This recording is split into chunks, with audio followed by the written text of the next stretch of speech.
الحمد للہ رب العالمین والصلاة والسلام علی اشرف الانبیاء والمرسلین وعلی آلہ واصحابہ اجمعین. قال اللہ عز وجل فی محکم التنزیل بعد اعوذ باللہ السمیع العلیم من الشیطان الرجیم من حمزہ ونفخہ ونفثہ وعلم آدم الاسماء كلها ثم عرضهم على الملائکہ فقال انبئوني بأسماء هؤلاء إن كنتم صادقين. وقال النبي صلى الله عليه وسلم خيركم من تعلم القرآن وعلمه أو كما قال عليه الصلاة والسلام. رب اشرح لي صدري ويسر لي أمري واحلل عقدة من لساني يفقهوا قولي. رب زدني علما. ربنا اغفر لنا ولوالدينا رب ارحمهما كما ربیانی صغیرہ. قابل عزت صدر ضلع جمعیت اہل حدیث ضلع ریاسی، ناظم ضلع جمعیت اہل حدیث ضلع رامبن، ناظم تحصیل جمعیت اہل حدیث رامسو، اساتذہ کرام، اراکین جماعت، خواتین حضرات، عزیز طالبات، اللہ کا فضل اور کرم کہ اس خالق کائنات نے ہم کو اس کانفرنس کے حوالے سے یکجا فرمایا. درود و سلام ہو سرور کونین محمد الرسول اللہ صلی اللہ علیہ وسلم کی ذات مقدسہ و مطہرہ پر بے حد اور بے شمار اس مجلس اور محفل کی طرف سے. واقعی میں خوشی اور مسرت ہوئی ان طالبات کے پروگرام سنتے ہوئے. صبح سے لے کے اب تک قرآن و حدیث کی روشنی میں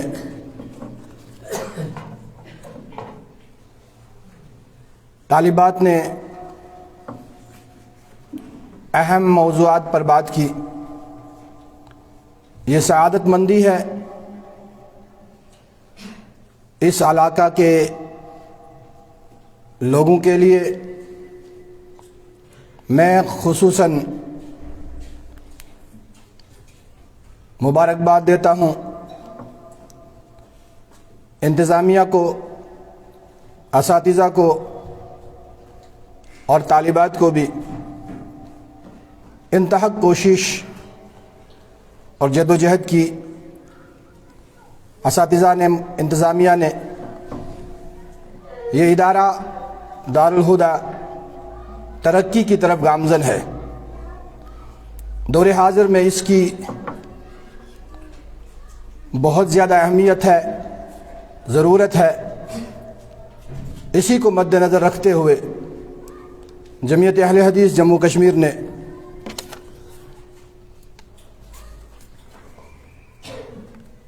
جہاں پر بنین کے لیے تعلیم و تعلم کا سلسلہ جاری رکھا ہے، طلباء کے لیے ادارے کھولے ہیں، وہیں پر طالبات کے لیے بھی ہر جگہ میں، ہر تحصیل میں، ہر ضلع میں قرآن و حدیث کی روشنی سے مزین ہونے کے لیے